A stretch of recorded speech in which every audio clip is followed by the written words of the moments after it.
Le stress, c'est une réaction de ton organisme face à une situation que tu juges dangereuse. Et pour certains scientifiques aussi, ça serait un signal d'alarme. C'est-à-dire que ça serait une partie de ton cerveau qui se rend compte que tu n'as pas un comportement adapté par rapport à la situation.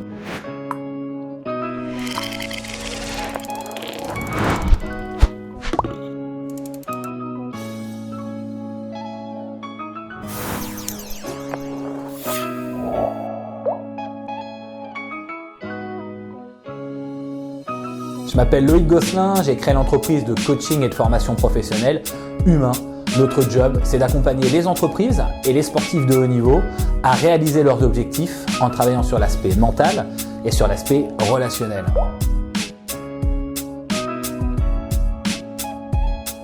J'étais sportif de haut niveau dans le judo, je suis devenu entraîneur et en même temps que j'étais entraîneur, j'ai commencé à me former à la préparation mentale en France et en Suisse.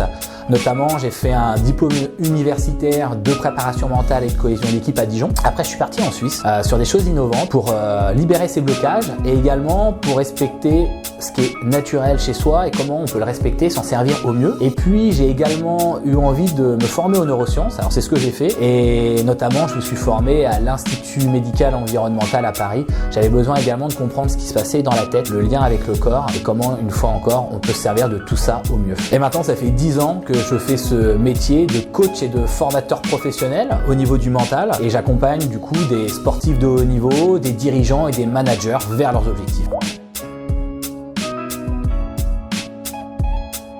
Le stress, c'est une réaction de ton organisme face à une situation que tu juges dangereuse. Et pour certains scientifiques aussi, ça serait un signal d'alarme. C'est-à-dire que ça serait une partie de ton cerveau qui se rend compte que tu n'as pas un comportement adapté par rapport à la situation. Donc il t'envoie un signal d'alarme par le biais de ce stress pour te dire il faut créer un changement là. Ce que tu es en train de faire n'est pas la meilleure solution. Voilà, donc une réaction de ton organisme face à une situation que tu juges dangereuse. Et pour certains scientifiques, également un signal d'alarme qui te prévient tout simplement. Quand on est en stress, on va se comporter de 3 façons. On va être soit dans la lutte, donc dans la lutte, c'est la colère en fait. On va être tendu, aussi bien dans sa tête que dans son corps, ou alors on va être en fuite, c'est l'agitation. Et c'est pareil, ça se passe aussi bien dans la tête que dans le corps. Et la troisième façon de réagir, ça va être de l'inhibition. Donc là, on n'a plus d'énergie, on se sent tout mou. Symboliquement, on fait le mort. Et on peut passer de l'un à l'autre de ces états en une fraction de seconde. On peut être en lutte, on voit que ça fonctionne pas. Du coup, on va se mettre en fuite parce qu'on préfère être ailleurs que dans le moment qu'on est en train de vivre. Et pareil, si on peut pas fuir, on peut passer très rapidement en inhibition. Là, j'imagine justement, je suis à la cool, détendu, tout va bien devant la caméra. Il y a une porte en face de moi et là, il y a quelqu'un qui rentre avec un flingue. Donc de l'état de détente, je risque de passer en lutte là, prêt à me battre contre la personne. Ou peut-être pas en fait. Peut-être là en le disant que je vais plutôt être en fuite avec les jambes qui flageolent là et souhaiter plutôt me carapater là parce que j'ai un peu les chocottes là, j'ai un peu peur. Finalement, je me rends compte que je peux pas fuir, je suis contraint et là je vais passer en inhibition et plus d'énergie, plus rien, boum. Donc on peut passer encore une fois de l'un à l'autre en une fraction de seconde. Dans notre cerveau, quand on est en stress, on observe qu'on a une suractivation de certaines zones du cerveau qui sont celles par exemple du tronc cérébral et du coup on a du mal à aller activer d'autres zones du cerveau comme celles du préfrontal justement qui sont juste derrière le front et qui nous permettent de prendre de la hauteur sur ce qu'on fait, de gérer ses émotions, de trouver une nouvelle solution, de nuancer les choses.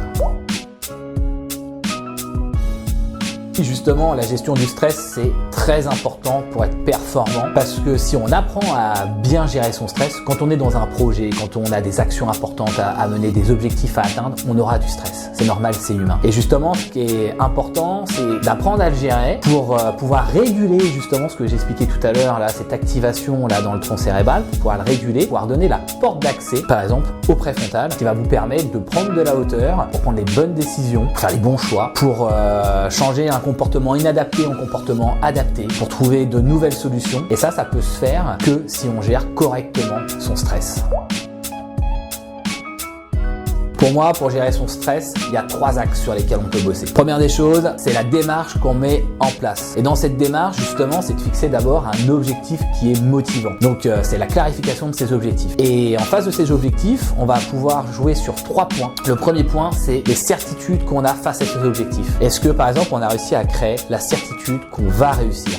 Qu'on a les moyens de réussir. En face de cette certitude, justement, on peut travailler sur le fait de relativiser. Et qu'est-ce qui se passerait si j'échouais ? Est-ce que c'est si grave que ça ? Qu'est-ce que j'aurais appris ? Donc ça, souvent, on n'en parle qu'une fois, histoire de dédramatiser les choses. Et après, on va rester concentré pour créer des certitudes dynamisantes et qui vont créer cette confiance qui est primordiale dans la gestion du stress. Le deuxième point, c'est d'expérimenter. Oser expérimenter avec l'état d'esprit de progression. Dans le but, justement, de progresser et de développer ses compétences. Et quand on va sentir, justement, qu'on a les moyens de sa réussite, évidemment qu'on va se sentir beaucoup plus confiant. Et en face de ces expérimentations, le fait d'oser expérimenter, en face justement, ce qui va être important, c'est d'analyser ce qu'on met en place. Sinon, le risque, c'est de faire des boucles. On peut expérimenter une dizaine de fois des choses qui fonctionnent pas, donc en face de ça, évidemment, on va mettre une analyse. Qu'est-ce qui fonctionne et que je vais renforcer ? Quelle est la solution pour m'améliorer encore ? Donc, deuxième axe, c'est l'expérimentation avec l'analyse. Le troisième point clé, c'est les routines. On fonctionne par habitude. L'être humain, le cerveau, a tendance à fonctionner par habitude. De créer des routines qui fonctionnent, dans lesquelles on se sent bien. Et en face de ces routines, évidemment, ça va être de s'adapter. Par exemple, j'ai l'habitude de démarrer mes présentations de certaines façons. Mais là, face à ce public-là, ça fonctionne pas. Donc, je vais devoir m'adapter. Voilà. Et ça, c'est le troisième point qui va nous permettre de gérer du stress tout en étant efficace. Deuxième axe, c'est notre capacité à influencer notre physiologie. Et pour ce faire, on a 3 points clés encore une fois. Le premier, c'est notre posture. On s'est rendu compte, et je ne vais pas rentrer dans les détails, mais il y a eu des études qui ont été faites avec des prises de sang, qu'un changement de posture, certaines postures influencent par exemple notre niveau de cortisol et de testostérone. Le niveau de cortisol, c'est en lien avec le stress justement. Le fait par exemple de se mettre détendu, les pieds comme ça, les bras, voilà, là on va avoir une baisse de cortisol et une montée de testostérone. Donc c'est de trouver des postures qui nous mettent bien. Ça c'est le premier point pour influencer positivement notre physiologie, notre posture. Le deuxième point, c'est notre respiration. Il y a une technique qui marche très bien qui s'appelle la variabilité cardiaque et ça va être d'inspirer 5 secondes et d'expirer 5 secondes tranquillement en étant juste concentré sur cette respiration. Après on peut mettre des variations dedans, mais pour faire simple là, le fait de réguler consciemment sa respiration, ça va réguler votre état physiologique. Et le troisième point, c'est les pensées. Si vous pensez à quelque chose de très négatif, vous vous doutez que vous n'allez pas être dans la même émotion que si vous pensez à quelque chose de très positif. Ce qui peut être intéressant, c'est de travailler ce qu'on appelle avec des ancrages. On va mémoriser un moment où on a vécu une émotion très positive pour pouvoir s'en servir à un moment où on en a besoin justement pour influencer cette physiologie positivement. C'est comme quand vous avez vu un bon film et vous en reparlez avec vos amis, rien que le fait d'en reparler, vous vous retrouvez dans cette même émotion, le sourire peut apparaître. Voilà, donc pour influencer positivement votre physiologie, 3 points clés. Le premier, vos postures. Le deuxième, votre respiration. Et le troisième, vos pensées. Troisième axe sur lequel vous pouvez travailler, c'est ce qu'on appelle l'imagerie. Le cerveau ne fait pas la différence entre ce que vous imaginez et ce que vous vivez. Si on vous met un casque sur la tête qui regarde ce qui se passe dans votre tête, si on vous met en train de vous visualiser dans une action à venir, c'est presque pareil que comme si vous la vivez. Donc là, le but de cette troisième technique, ça va être moi j'aime bien le faire comme ça en tout cas, c'est de vous placer dans un moment de détente. Vous pouvez justement faire la technique de respiration qu'on a vue tout à l'heure, 1 à 2 minutes. Et juste après, vous allez vous imaginer dans une action, dans un événement important, par exemple pour vous qui arrive. Et là, vous allez justement vous visualiser dans la réussite. Et en même temps que vous visualisez dans la réussite, je vous invite à prendre conscience de ce qui se passe dans le corps en termes de sensations. Et dès que vous sentez une tension ou une agitation, juste vous l'observez. Et en même temps que vous vous imaginez justement dans cette action, vous continuez à observer votre corps jusqu'à ce que votre corps se sente bien en fait. Voilà, et vous pouvez le faire régulièrement. Donc évidemment, vous vous imaginez dans cette action avec positif, avec de la réussite. Et vous verrez que le jour J sera influencé justement votre confiance. Voilà les 3 techniques, les 3 axes en tout cas que moi je préconise pour gérer son stress. Le premier, c'est la démarche que vous mettez en place, qui doit être alignée avec votre objectif. Le deuxième, c'est notre capacité à influencer notre physiologie. Et le troisième, c'est de s'imaginer dans les actions à venir en termes positifs.